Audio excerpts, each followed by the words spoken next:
Jangan lupa tolong di-subscribe dan ketik loncengnya. Terima kasih.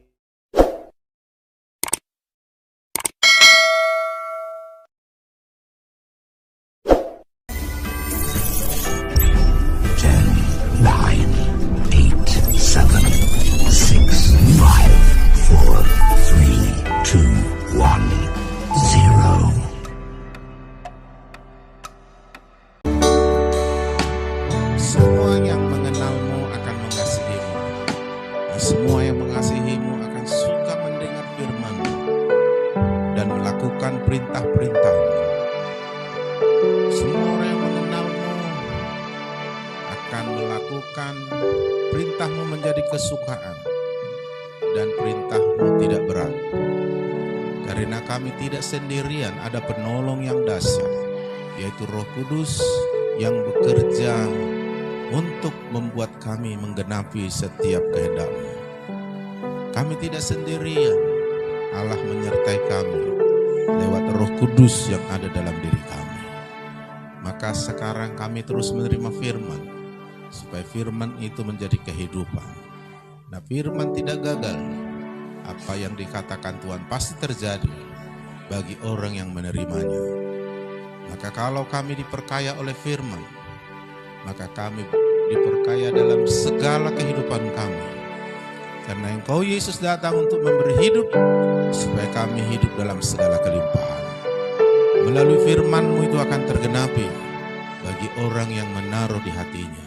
Terpujilah Tuhan, berfirman-Lah dan beri kami roh pengertian, roh hikmat, wahyu, supaya kami mengerti firman-Mu, supaya kami mengenal-Mu dengan benar dan kami melakukannya. Terpujilah Roh Kudus. Di dalam nama Yesus kami siap mendengar firman-Mu. Haleluya, yang siap berkata amin. Kita terus akan membahas pertumbuhan rohani dalam semua aspek, semua area. Karena kita tidak mau melewatkan ini hanya sekedar mendengar, karena firman Tuhan kalau dilepaskan, dia tidak sebatas kata-kata. Dan kita pun yang mendengar tidak hanya sebatas mendengar, harus melakukannya. Amin. Tetapi kalau kita gagal mendengar, maka pasti kita gagal melakukannya.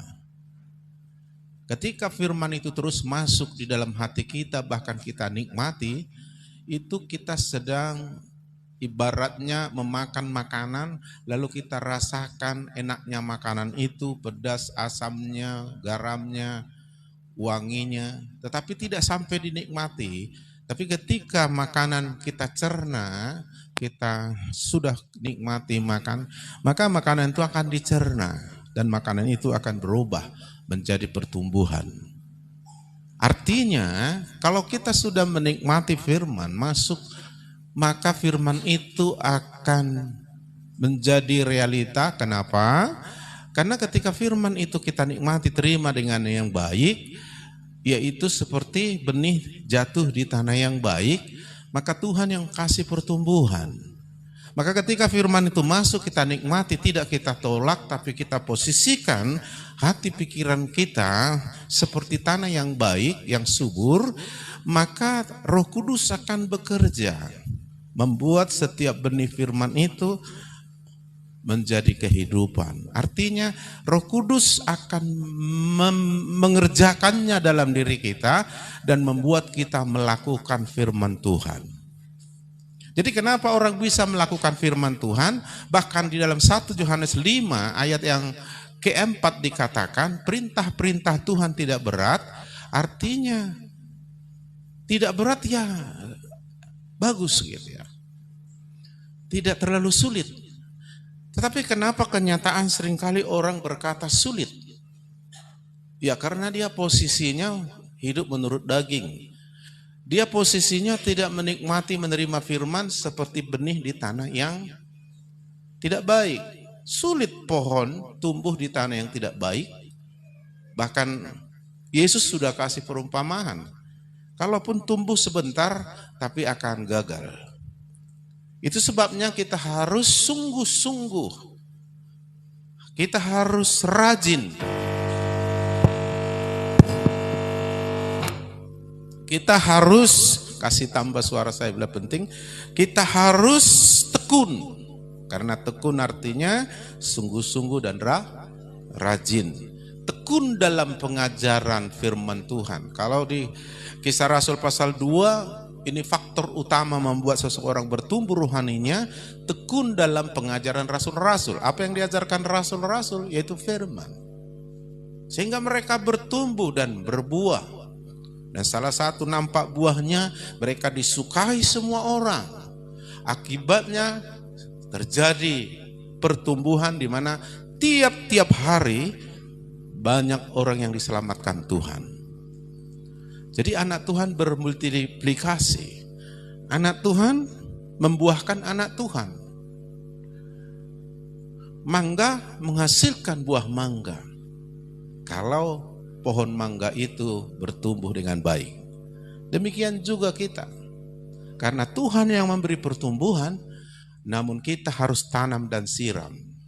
Amin. Tanamkan firman, lalu rawat itu firman. Karena kita nggak mungkin menanam padi, petani menanam padi walaupun benihnya benih unggul, ditanam lalu ditunggu 4 bulan lagi dia datang untuk panen. Bisa gagal. Harus dirawat untuk mendapatkan hasil yang diharapkan. Di samping tanahnya diolah dulu bagus, gak ada batu, gak ada rumput, lalu ditanam benih yang bagus, di tanah yang sudah dibuat bagus, lalu dirawat. Kalau kurang air, harus dikasih air. Kalau dia ada rumput, rumputnya harus dicabut sebab itu akan menghalangi pertumbuhan. Kalau ada hama harus disemprot. Bahkan dipupuk bila penting untuk mendapatkan hasil.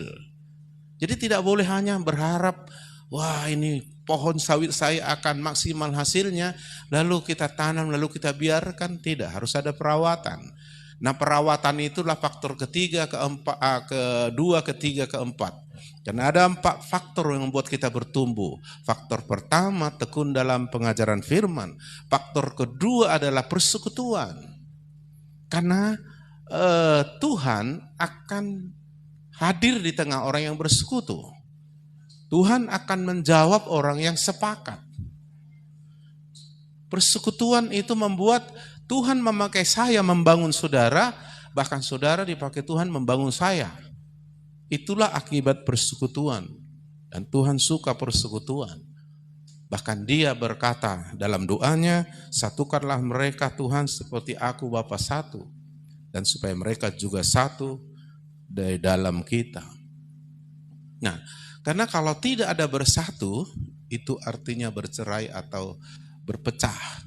Kerajaan yang terpecah-pecah akan hancur.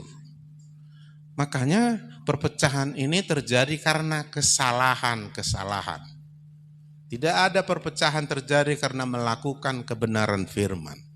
Justru kebenaran firman Tuhan menghadirkan kebenaran dalam hidup mereka dan kebenaran menumbuhkan damai sejahtera. Orang yang damai sejahtera memiliki kekuatan dan akan mampu menjadi rukun atau bersatu harmonis.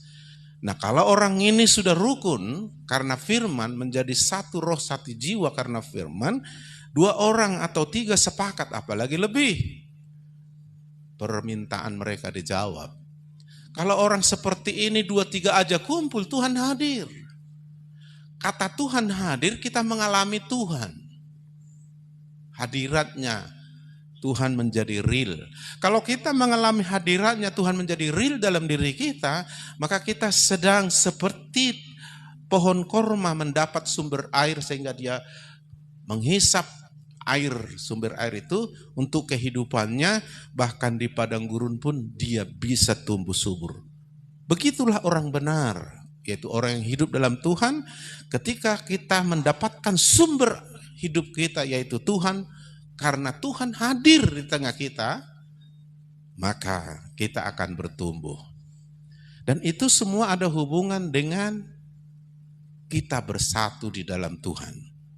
Bersatu dalam Tuhan tidak bisa hanya kita usahakan dengan cara kita saja. Tetapi bersama dengan Tuhan itu semua dimulai dari kita menerima firman Tuhan yang menjadi kebenaran, dan kebenaran itulah yang membuat damai sejahtera, dan kebenaran itulah yang membuat kita jadi rukun atau bersatu. Nah, orang seperti ini akan dijawab Tuhan. Orang yang bersatu seperti ini karena firman, Tuhan akan hadir ketika mereka datang kepada Tuhan. Itu makanya 2-3 orang berkumpul demi namaku, aku hadir di tengah-tengah mereka. Kata hadir di sini adalah aku akan menyatakan diriku secara real kamu mengalami. Itulah namanya mengalami hadirat Tuhan. Kalau kita mengalami hadirat Tuhan, itu artinya seluruh akar kehidupan kita sedang menyerap seluruh apa yang kita butuhkan dalam sumber hidup untuk bertumbuh. Tapi orang yang jarang mengalami hadirat Tuhan, itu saudaraku akan kekeringan. Maka kita harus berkata, seperti rusa yang merindukan sungai, begitu aku merindukan engkau. Air kehidupan kita ada pada Yesus. Maka kita harus berusaha sungguh-sungguh mendekat kepadanya, karena dia pun mau mendekat kepada kita. Ketika kita dekat dengan dia, kita merasakan mengalami secara real Tuhan. Kenapa banyak orang tidak bertumbuh dan tidak mengenal Tuhan semakin bertambah? Jarang mengalami hadirat Tuhan. Tetapi kita punya pengalaman ketika kita lahir baru, bukankah kita pertama kali mengalami Tuhan itu kehadirannya nyatanya, sehingga kita terharu, kita menangis, ya kan? Bahkan Tuhan jamah kita, bahkan kita jadi berubah hati kita, dan kita mengalami kebahagiaan dan macam-macam. Itulah yang disebut kasih mula-mula. Haleluya. Karena semua hal-hal yang dari Tuhan masuk dalam diri kita. Ibarat kita masuk ke ruangan ini yang sudah dikondisikan oleh AC, lalu di luar kita panasan, lalu di dalam kita mengalami hal yang sejuk. Demikian juga di hadirat Tuhan, lebih baik 1 hari daripada 1000 hari di Batam. 1000 hari di mana lagi? Tidak salah itu. Tapi kalau mau dibandingkan di hadirat Tuhan, luar biasa. Amin. Iya, amin. Jadi enak. Sehingga kita menyanyikan ini dengan benar, bukan sekedar dengan kata-kata yang indah nadanya. Saat terindah di hadirat-Mu, berkat melimpah ada padamu, ku dipulihkan dan dibaharui dalam hadirat-Mu, ada sukacita. Karena di hadapan Tuhan melimpah-limpah sukacita. Itu semua dimulai dari firman. Amin. Jadi kalau saudara mau berkata, bagaimana Pak supaya saya bisa melakukan perintah-perintah itu tidak berat? Pertama, kondisikan dirimu tanah yang baik, lalu terima firman. Begitu firman kau nikmati, maka itu tertanam di tanam hatimu yang baik, maka Tuhan akan membuat firman itu, benih firman itu tumbuh. Imanmu tumbuh, dan Roh Kudus akan bekerja melalui firman yang kau terima, sehingga kau melakukan firman itu. Ayo kita lihat dulu kitab Kejadian, bagaimana Adam bisa jatuh dalam dosa, padahal dia diciptakan menurut gambar rupa Allah. Kejadian pasal 3, perhatikan, karena dari sini Adam dan Hawa jatuh dalam dosa. Kita perhatikan mulai dari ayat 1. Adapun ular ialah yang paling cerdik dari segala binatang di darat yang dijadikan oleh Tuhan Allah. Ular itu berkata kepada perempuan itu, tentu Allah berfirman, semua pohon dalam taman ini jangan kamu makan buahnya, bukan? Dia bilang firman Tuhan, padahal tidak seperti itu persisnya firman Tuhan. Jadi kalau orang nggak tahu persis firman Tuhan, iblis seolah-olah memberitahu firman Tuhan seperti ini. Tapi kalau kita udah tahu, oh nggak begitu. Perempuan ini, si Adam ini, si Hawa ini tahu. Maka dijawab perempuan itu, sayang perempuan ini kok mau berdialog, kok mau bergaul, kok mau bersekutu, berkomsel dia dengan si iblis. Udah tahu iblis itu musuhnya Tuhan, didekatinya. Pergaulan yang buruk, jangan kumpul sama pencemooh, bukan maksudnya jangan benci mereka. Maksudnya bergaul, tukar pikiran, saling menikmati, membuat kesepakatan. Nah ini kok tukar pikiran dia. Lalu sahut perempuan itu kepada ular, buah pohon-pohonan dalam taman ini boleh kami makan. Tetapi tentang buah pohon yang ada di tengah-tengah taman, Allah berfirman, jangan kamu makan atau raba buahnya itu, nanti kamu mati. Jadi si Hawa, si Adam ini udah tahu firman, kayak kita udah tahu firman. Jadi nggak boleh hanya tahu firman. Jangan bersekutu dengan hal-hal itu.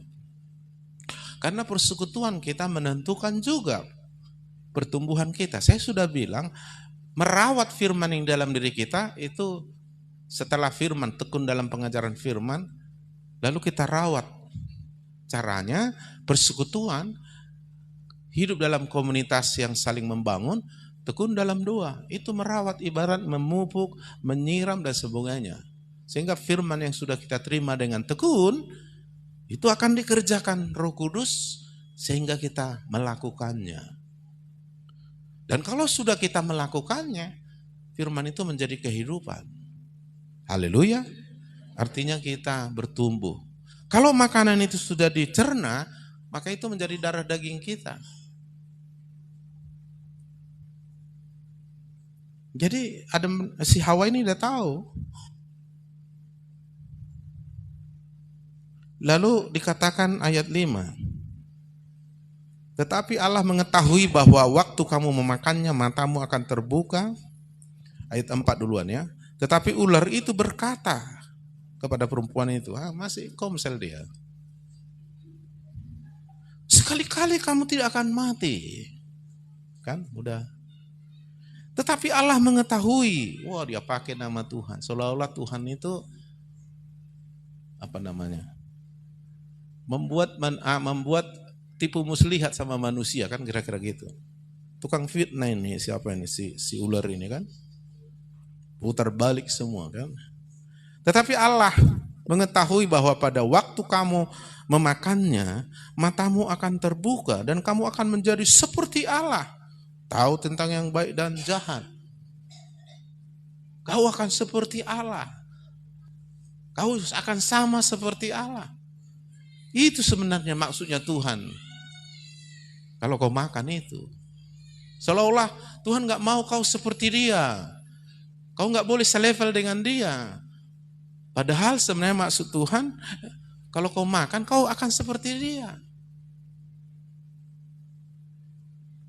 Iya, udah lama-lama pasti terpengaruh. Nah, bagaimana reaksinya si Hawa? Ini sebenarnya si Adam di situ. Di situnya si Adam, tapi enggak dilarangnya. Hei, apa itu kawan mau bicara si ular? Jangan. Enggak dibiarinnya. Nah, inilah pria enggak bertanggung jawab ini. Perempuan itu mulai melihat. Dari mata turun ke hati. Jadi iblis itu mempengaruhi kita dari luar. Melalui panca indera.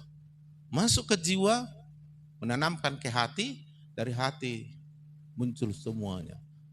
Maka jaga hatimu dengan segala kewaspadaan. Jangan terima yang dibuat iblis dari luar sampai ke hati. Tapi terimalah firman Tuhan sampai di hati. Perempuan itu melihat bahwa buah pohon itu baik untuk dimakan. Mulai ada penilaian. Pikiran sudah tertipu. Kalau sudah tertipu, iblis sudah masuk tingkat dalam jiwa. Peperangan kita ada di pikiran. Ya, kalau peperangan saya bukan iblis datang, gitu, enggak. Gampang saya kalahkan itu. Pikiran. Haleluya. Makanya kalau kau tanya, kenapa kok hamba Tuhan yang udah rapi, bikin mujizat kok bisa kalah? Ya. Kalah dia, diserang dalam pikiran. Dan iblis biasanya main dari luar, melalui panca indera, masuk ke pikiran. Kalau sudah masuk ke pikiran, akan diinginkan, akan dirasakan. Perhatikan ini, dia mulai menilai, pikirannya mulai kerja. Dikatakan, bahwa buah pohon itu baik untuk dimakan. Padahal Alkitab sudah bilang jauh sebelumnya, kau makan mati kau. Sekarang setelah terpengaruh, baik untuk dimakan. Apa baiknya mau mati? Hilang itu firman. Bukan cukup di situ lagi. Mulai sedap kelihatannya. Kan? Berarti sudah mulai diinginkan, dirasakan. Bukan hanya dipikirkan. Apa yang kita pikirkan akan kita rasakan. Akan kita inginkan. Makanya Alkitab bilang kalau seorang pria melihat seorang wanita menginginkannya, artinya dengan hawa nafsu, dia sudah jatuh. Kenapa? Sudah merasuk pikiran, keinginan, perasaan. Dan inilah yang membuat kita diseret kepada pencobaan. Dan dikatakan lagi pula, pohon itu menarik hati, akan masuk ke hati kan? Tidak sampai di situ, karena memberi pengertian. Wah. Menarik hati, memberi pengerti. Lalu ia mulai mengambil dari buahnya, bertindak. Pikiran akan memerintahkan dalam bentuk tindakan. Lalu mengambil buah itu dan memakannya. Ya, makannya. Setelah dimakannya, dipengaruhinya, ya, si suaminya. Dan diberikannya juga kepada suaminya, yaitu si Adam, yang bersama-sama dengan dia. Jadi bersama-sama dengan dia.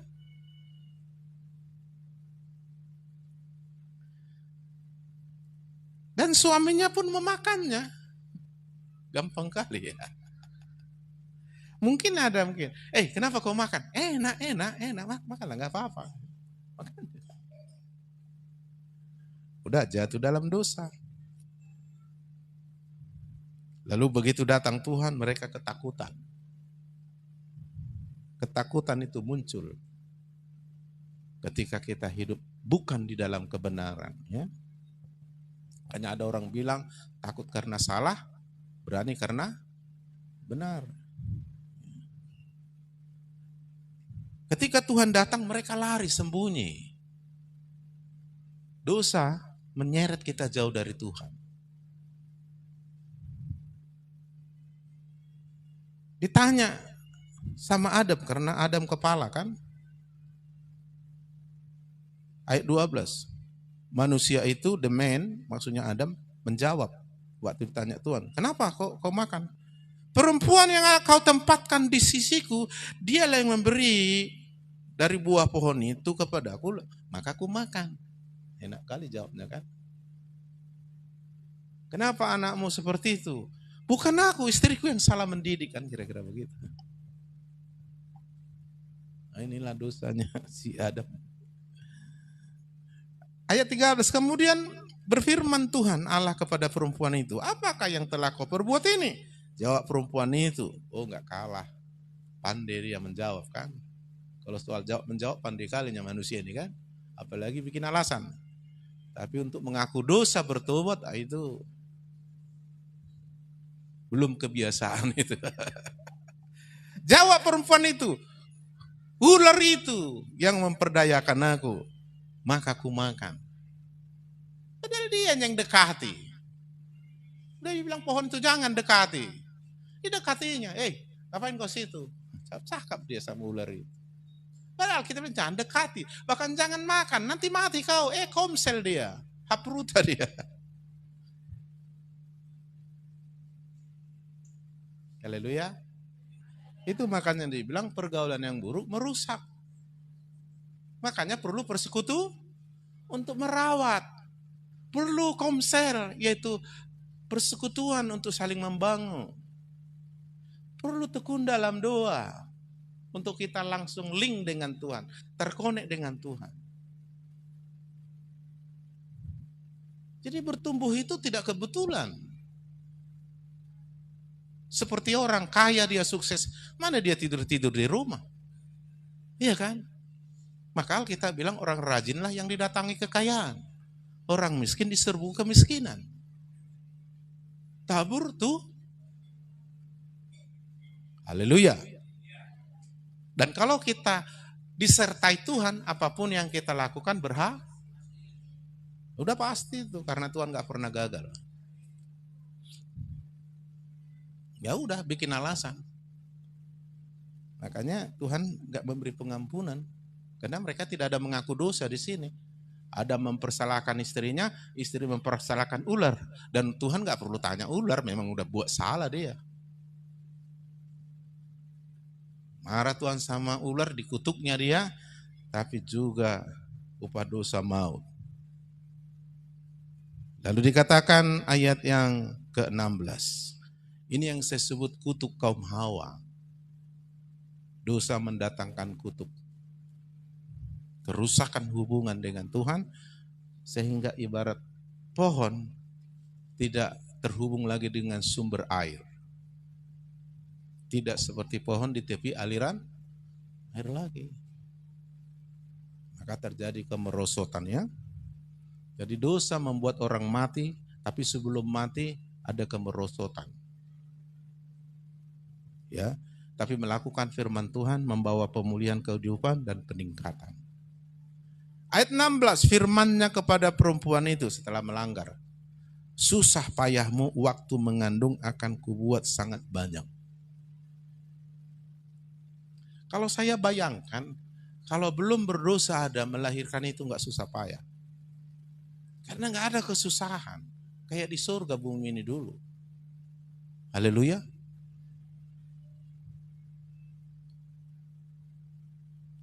Terus dikatakan lagi, itu yang pertama, kutuk kaum Hawa. Mengandung aja udah susah, padahal pingin punya anak. Bahkan dokter bilang, orang yang mau melahirkan, saya enggak menakut-nakuti. Tapi justru saya membawa saudara jangan takut, datanglah sama Tuhan. Orang mau melahirkan itu 50% kemungkinan mati, 50% kemungkinan hidup. Maka kalau dengan Tuhan, pasti kita ditolong Tuhan. Amin. Yang kedua, dengan kesakitan engkau akan melahirkan anakmu. Itu yang kedua. Yang ketiga, namun engkau akan birahi kepada suamimu dan ia akan berkuasa atasmu. Kalau saya selidiki bahasa aslinya, kata birahi ini adalah kau akan berusaha menundukkan menguasai suamimu. Tapi karena itu suamimu akan menindas engkau. Makanya kalau istri coba melawan suami, dia akan makin ditindas.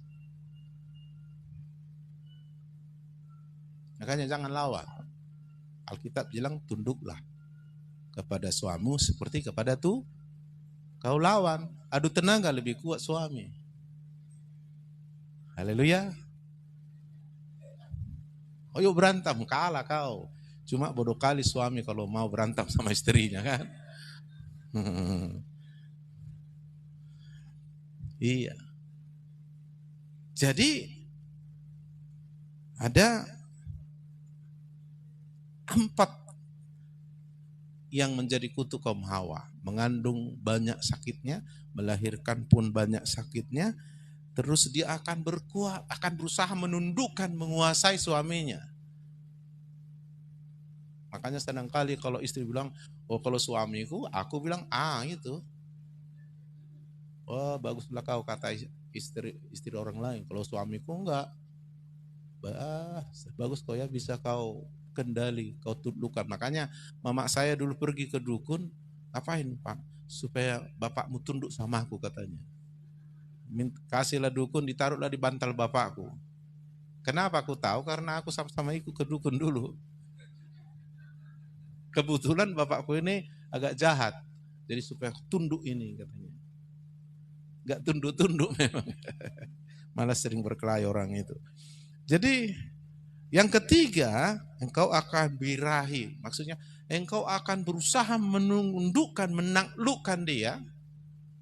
Nah, makanya ibu-ibu yang belum dipulihkan, dia sulit tunduk sama suaminya. Sulit.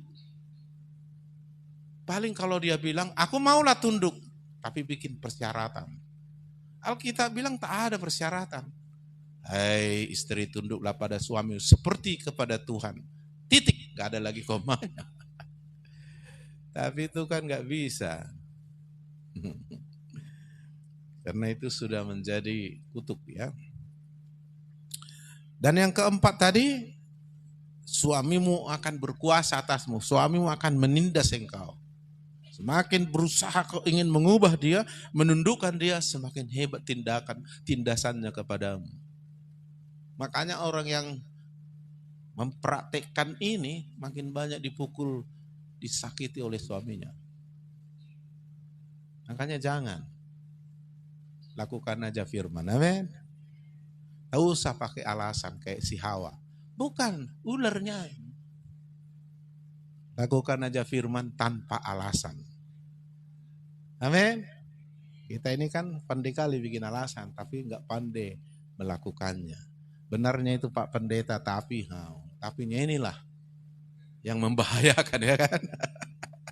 Harusnya ya amin. Bah, cumananya itu kata pikiran. Enggak, pokoknya ya amin dulu lah gitu. Karena itu firman sudah pasti benar. Amin. Pikiran kita yang enggak benar ya. Oke. Lalu bertengkarlah istri ini nanti terus ya kan. Ayat 17. Lalu firmannya kepada manusia itu, man di sini dalam bahasa Inggris itu maksudnya Adam. Karena engkau mendengarkan perkataan istrimu, yang salah pula didengarkan. Dan memakan dari buah pohon yang telah kuperintahkan kepadamu, jangan makan daripadanya. Maka terkutuk tanah karena engkau. Garis bawahi, terkutuklah tanah karena engkau. Jadi bumi ini terkutuk gara-gara si Adam melanggar firman. Tanahnya subur dulu, bagus dulu. Kejadian 1 ayat 31, setelah diciptakan lalu Allah melihat sungguh amat baik semua yang diciptakan. Belum seberapa yang kalau kita pergi kemana itu, pemandangan yang indah-indah. Enggak seberapa itu dengan bumi dulu, apalagi Taman Eden. Kayak surga itu dah. Tapi ketika si Adam, si laki-laki, sampai gara-gara dia berdosa, melanggar firman, bumi terkutuk. Ya. Karena bumi terkutuk, apa yang terjadi selanjutnya? Itu yang pertama ya. Dengan susah payah engkau akan mencari rezekimu dari tanah seumur hidupmu. Karena tanah sudah terkutuk. Padahal dari tanahnya kita hidup secara jasmani. Maksudnya pohon-pohon apa semua kan sumber makanan kita secara jasmani kan dari tanah yang menumbuhkan padi dan sebagainya. Nah, udah terkutuk susah. Itu kutuk kedua. Jadi laki-laki yang terkutuk, maaf, susah cari makan. Biarlah kejam sikit, tapi supaya kamu datang sama Tuhan. Itu kata Alkitab. Haleluya. Yang ketiga, kutuk kaum Adam. Seumur hidup. Kecuali kita diberkati Tuhan nanti, lain ceritanya. Karena si Abraham diberkati Tuhan, tanah yang terkutuk jadi diberkati. Jadi gini logikanya, gara-gara si Adam melanggar firman terkutuk tanah. Gara-gara si Abraham mentaati firman terberkati tanah. Haleluya. Itu yang pertama tadi ya. Kutuk kaum Adam. Yang pertama tadi terkutuk tanah. Makanya aku bilang masih pertama. Semak duri dan rumput duri akan dihasilkan bagimu dan tumbuh-tumbuhan di padang akan menjadi makananmu. Ya udah terkutuk, susahlah.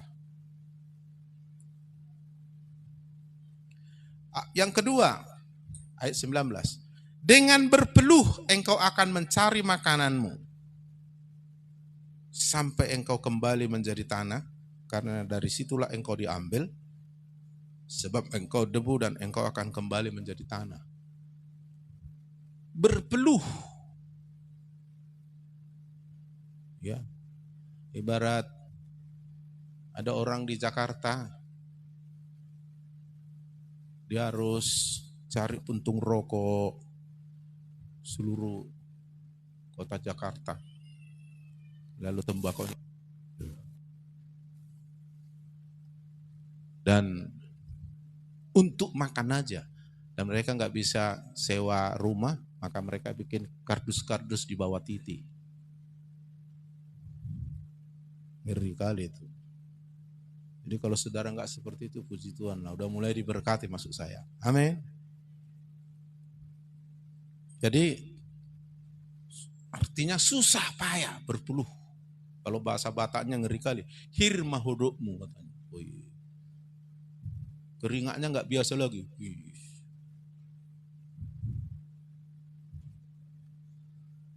Sampai mati. Orang Batak, jago kali cari makan kan. Tapi masih peta termiskin.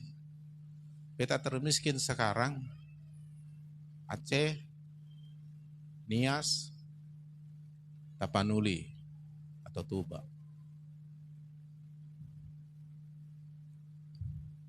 Kenapa pula yang banyak dukun-dukunnya kan? Menyakitkan hati Tuhan. Jadi itu yang terjadi. Terkutuk tanah, sehingga dia harus hidup dari tanah, tapi susah kali dia mencari. Sampai mati. Nah saudara, di dalam Yesus, kalau kita hidup dalam dunia, itu udah ditanggung Yesus kutuk itu semua. Dosa, kesalahan. Makanya jangan keluar dari Yesus, tapi bertumbuh dalam Yesus. Kata bertumbuh itu bertambah, meningkat, berkembang. Mentaati firman kita membuat bertumbuh. Bertumbuh artinya meningkat, berkembang, dan bertambah. Melakukan dosa itu merosot.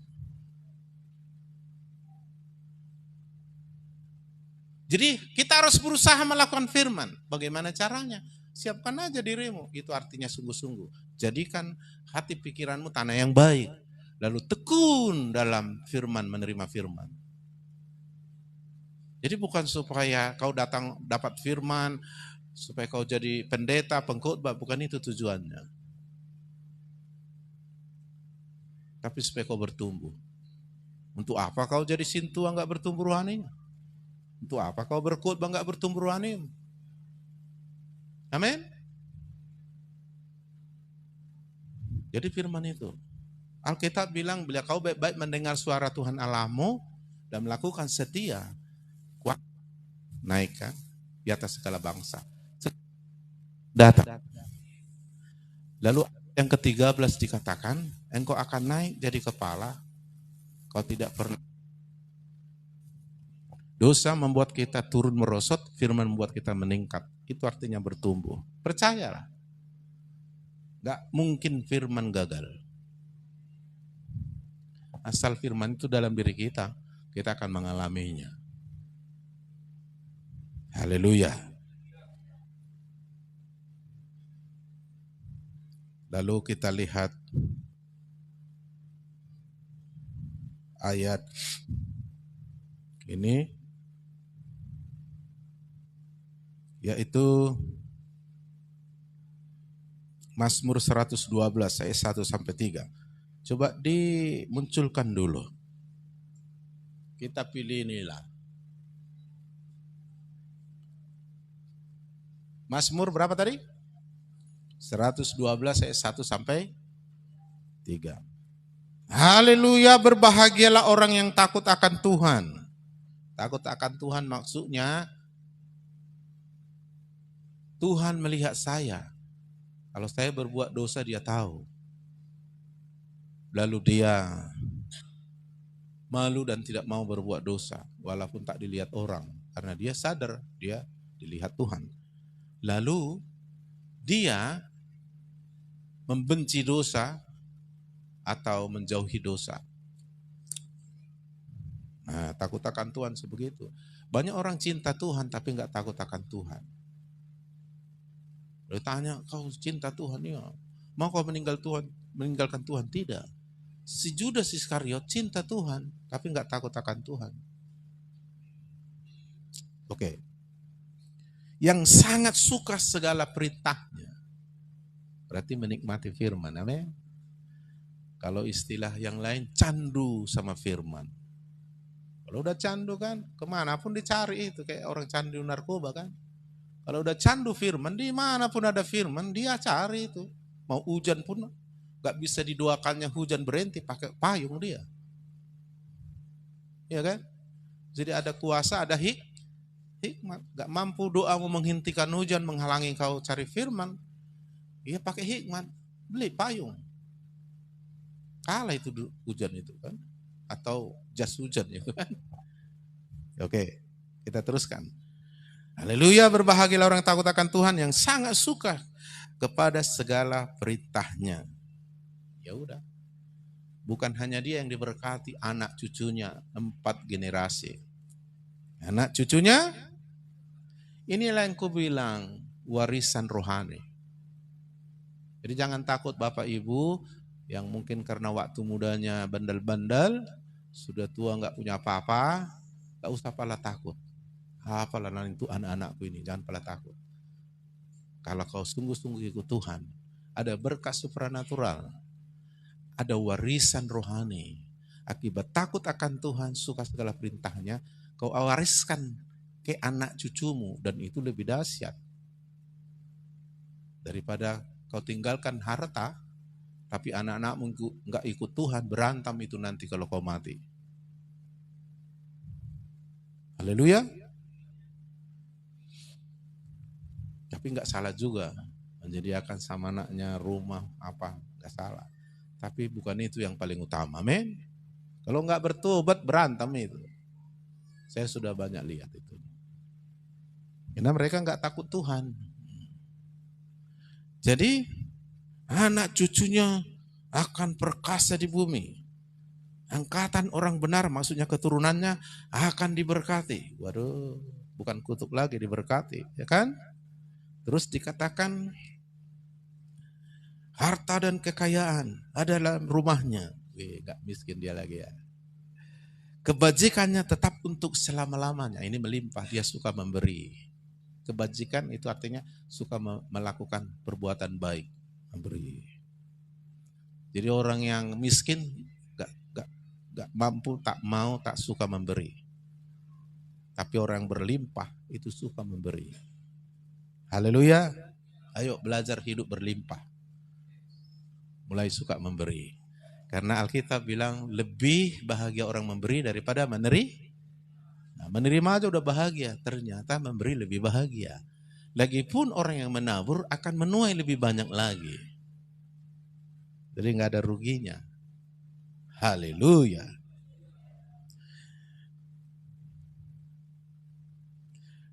Harta dan kekayaan ada dalam rumahnya, kebajikannya tetap untuk selama-lamanya.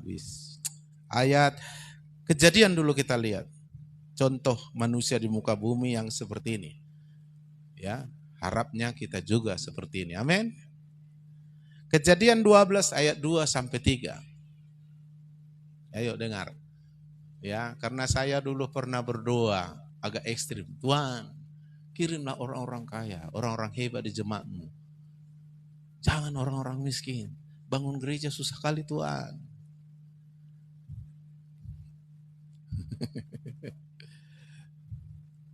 Ternyata lain caranya, bukan seperti yang saya pikirkan. Kejadian 12 ayat 2 sampai 3, aku baca begini. Aku akan membuat engkau menjadi bangsa yang besar. Ini janji Tuhan kepada Abraham. Apa hubungannya sama kita? Alkitab bilang kalau kita percaya taat kepada Tuhan, kita keturunan Abraham. Jadi hanya karena percaya dan mentaati Tuhan, kita disebut keturunan Abraham. Dan janji ini bukan hanya kepada Abraham, kepada keturunannya. Haleluya. Memang mula-mula kepada bangsa Israel. Tetapi perjanjian baru bilang karena Yesus kita menjadi keturunan Israel secara rohani ya. Karena Yesus keturunan Israel dan kita anaknya, ya otomatis kita keturunan Israel. Tapi bukan secara suku bangsa, tapi secara rohani. Kalau kita percaya Yesus mentaatinya, kita anak Yesus. Dan Tuhan berjanji kepada keturunan Israel. Yesus Israel, kita anaknya. Jadi kita termasuk keturunan karena percaya taat. Amin.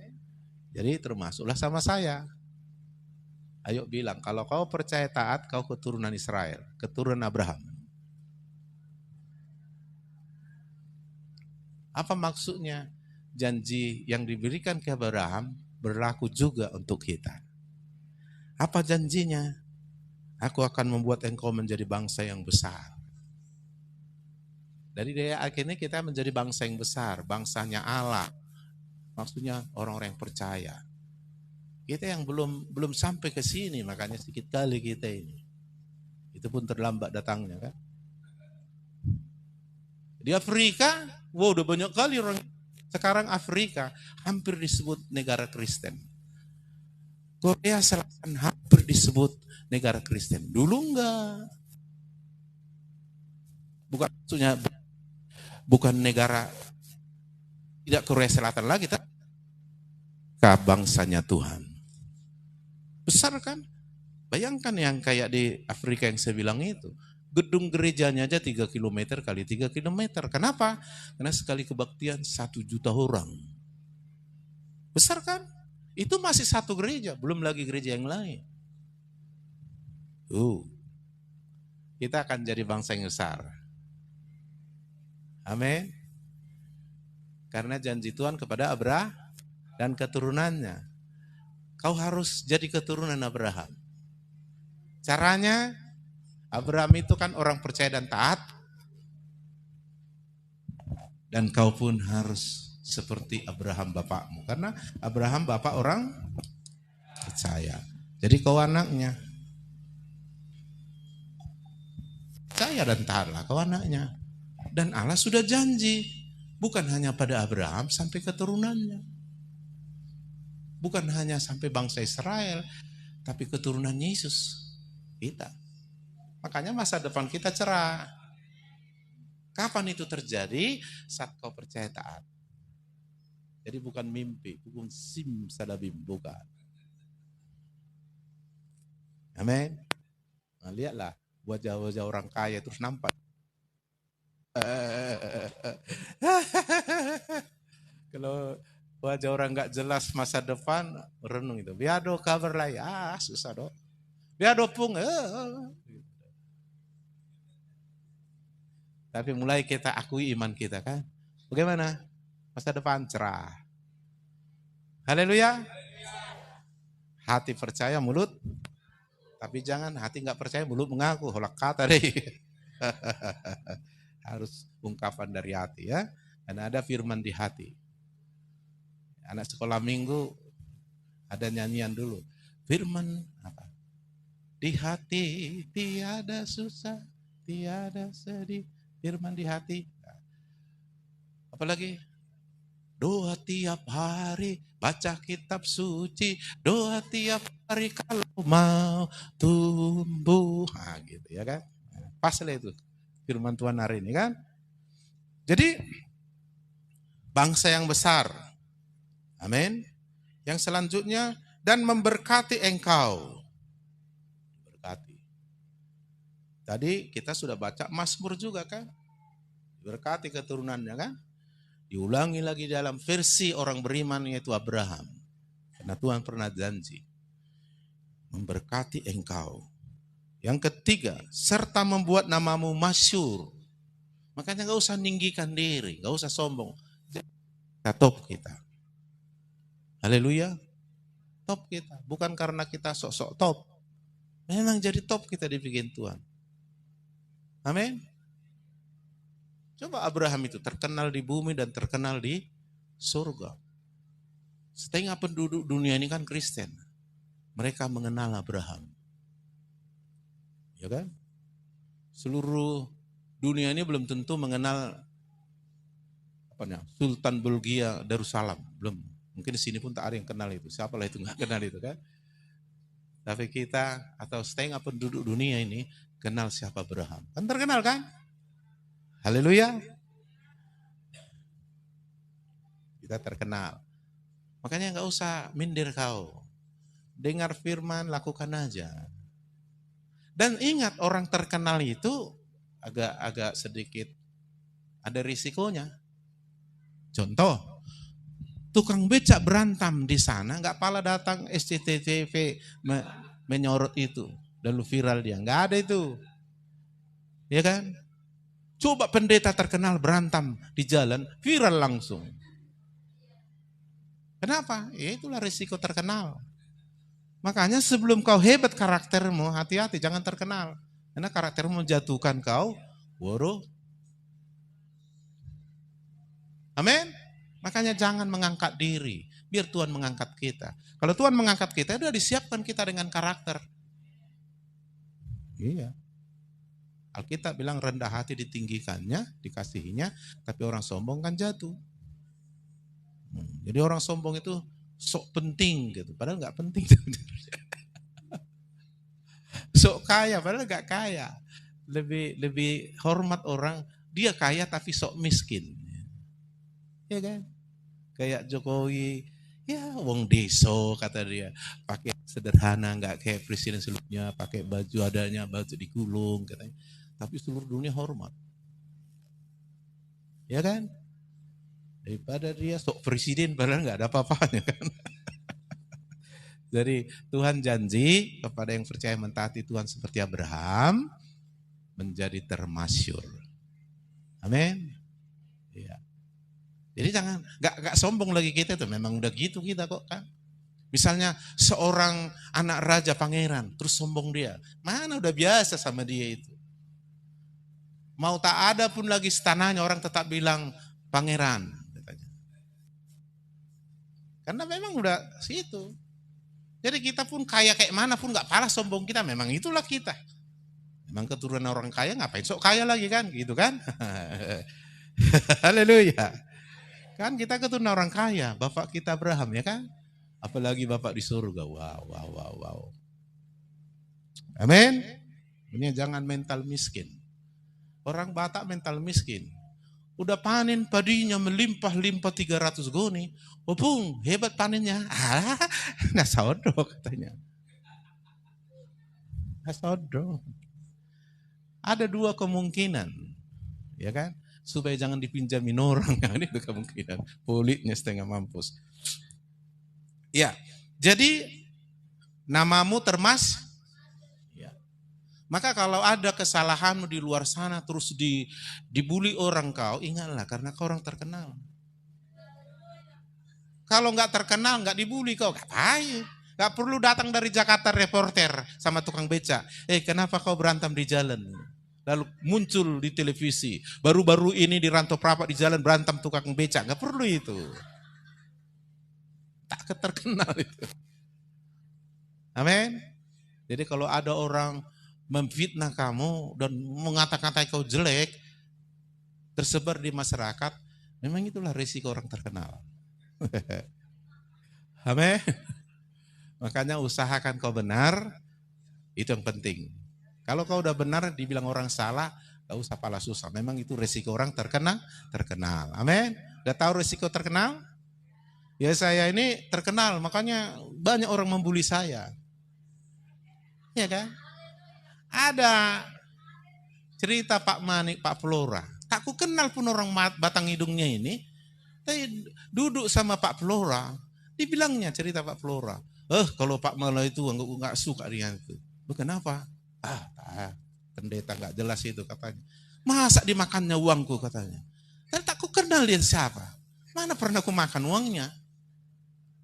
Tapi memang awak orang terkenal itu dari risikonya kan. Jadi gak usah pala tersinggung. Memang itu risikonya. Amin. Jadi jangan terus kutuntut dia. Kutuntut ngapain?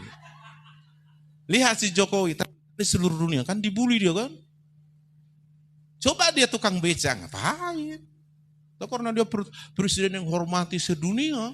Termasuk presiden terbaik. Makanya hebat kali bully sama dia. Dia di Facebook itu. Dan dia nggak peduli, dia kerja kata aja kan. Datang kita baru satu orang membuli kita, upah tupul. Dasar orang tak terkenal. Amin. Kau sama tupul, capek kau. Kalau salah bertobat, kalau nggak salah lanjut lakukan firman. Itu aja. Gitu aja kok repot. Itu resiko. Wah, saya karena terkenal, maaf di GVD, dibully saya habis-habis sampai ibu pun puyeng. Bu, katanya kan. Itu resiko terkenal. Amin. Saudara siap jadi terkenal? Mulai takut. Enggak usah pala, kau pikirkan itu. Yang penting kau lakukan firman dan kau percaya, kau akan terkenal. Dibully pun kau enggak akan jatuh. Tapi kalau kau sok naik, baru. Kesombongan membuat orang seperti telur di ujung tanduk, goyang sedikit pecah. Makanya jangan mengangkat diri, biar Tuhan mengangkat. Caranya dengar baik-baik suara Tuhan, melakukan setia, aku akan mengangkat engkau. Amin. Mau terkenal? Ya enaklah terkenal. Puji Tuhan. Kalau orang terkenal itu enak. Ya kan? Misalnya kayak siapa itu terkenal? Ya, dia dibikin iklan satu produk kan, ya hanya beberapa menitnya, mungkin hanya 1 menitnya dia mempromokan, katakan tas sampo kan, sampo ini enak, rambutku enak, itu bayarannya ratus juta loh, tapi dia orang terkenal, hanya berapa menit, nggak sampai, mana ada reklamnya di TV atau di YouTube, tak ada 5 menit itu. Paling 1 menit kan, tapi bayarannya hebat itu. Dan orang yang bisa dibayar tinggi, misalnya 100 juta, itu karena orang terkenal. Makanya orang terkenal pasti kaya. Iya kaya kan. Amin. Orang terkenal di dunia aja kaya. Endorse dia perusahaan aja, kaya dia. Kayak siapa itu, pandai dia nyanyi. Siapa yang nyanyi di hari kemerdekaan dulu, yang anak-anak itu kan. Langsung terkenal, viral dia kan. Jadi artis mendadak dia. Semua mengundang dia kemana. Udah kaya dia itu. Tapi kita gak usah dengan cara itu. Pokoknya janji Tuhan termasyur. Jadi jangan minder. Aku ini kan orang miskin aku. Gak usah. Ya kan? Haleluya. Biasa aja. Kau percaya Bapakku di surga Allah yang hebat. Dan aku anak yang maha tinggi. Buktinya apa? Aku dengar firman dan aku percaya melakukannya. Itu aja buktinya. Jangan ngaku-ngaku aja ya kan? Oke, yang ke berapa sekarang? Bangsa yang besar memberkati termasyur 3. Dan engkau akan menjadi berkat. Keempat. Yalah kalau orang diberkati pasti menjadi berkat. Karena orang yang mempunyai bisa memberi, kalau nggak punya apa mau diberi. Jadi Tuhan nggak mau kita hanya cukup, tapi Tuhan mau menjadikan kita berkat, artinya lebih dari cukup. Haleluya. Yang kelima, aku akan memberkati orang yang memberkati engkau dan mengutuk orang yang mengutuk engkau. Jadi nggak usah kau repot kalau ada orang yang mengutukimu. Amin.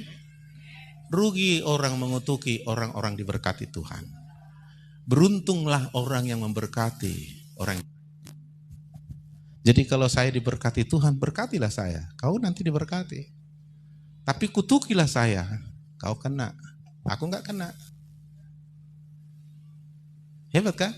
Jadi kalau ada orang mengkutukimu, nggak usah kau nangis. Nggak ada harga diriku. Nggak kena itu samamu, dia yang kena. Tapi kalau orang itu memberkati kita, waduh, diberkati dia.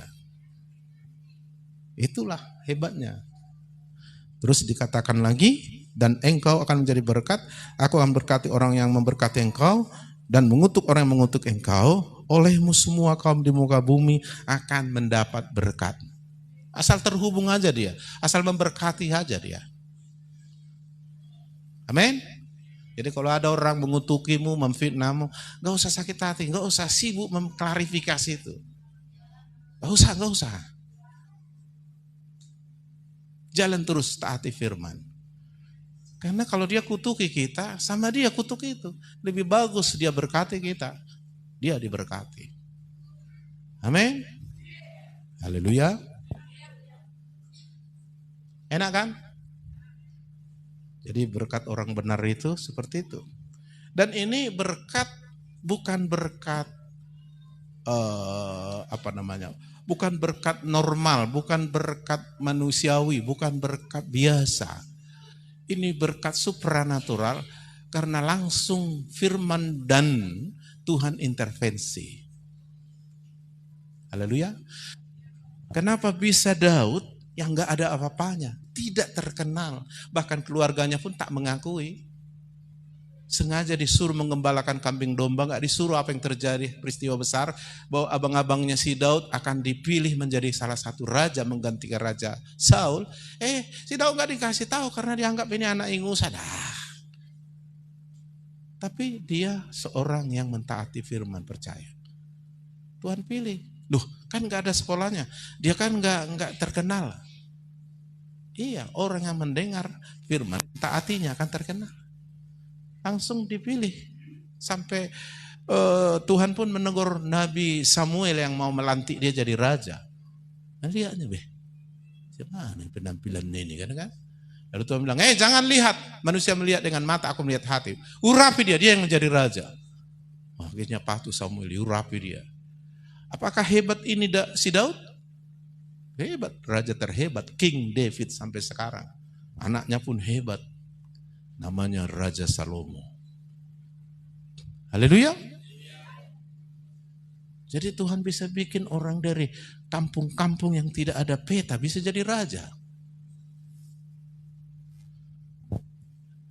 Tuhan melihat apa yang ada dalam hati kita. Kalau ada firman, Tuhan angkat kita. Amin. Si Saul hebat kali secara manusia, maka pemilihan langsung menang telak dia. Gak ada yang berani menyaingi dia. Jadi calon tunggal dia si Saul.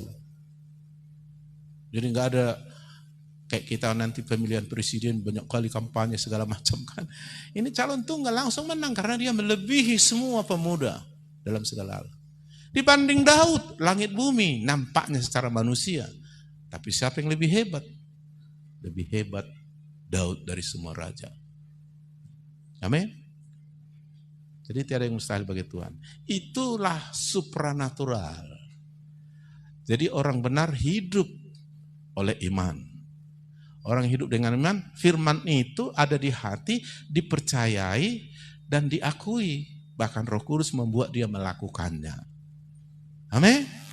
Naik. Makanya aku percaya anak-anak kita ini hebat-hebat nanti. Percayalah. Maka aku lihat mereka seru-seruan ikut Tuhan. Malah orang tuanya yang selo-selo. Orang ini seru-seruan. Dan memang gitu. Amin. Haleluya. Orang tua mau panggil. Ya, jadi ini masa depan kita. Maka teruslah terima firman. Nanti Roh Kudus bekerja sehingga kau melakukan firman. Gak ada firman, kau gak akan bisa melakukan firman. Nah, kita lihat ke depan. Kalau ini sudah mulai bergerak dalam diri kita, gak pun kita kelilingi rantau perapat, jiwa-jiwa akan datang ke sini. Karena itulah bukti pertumbuhan itu kualitas kita bertambah. Tapi jumlah kita juga bertambah. Sampai bangsa yang besar. Diberkati, termasyur, menjadi berkat. Itu kualitas itu loh. Amin. Dan Tuhan bilang keturunanmu seperti banyaknya bintang. Yalah, setengah penduduk dunia ini kan pengikut Yesus kan. Udah banyak, berapa miliar gitu kan. Mari kita berdoa.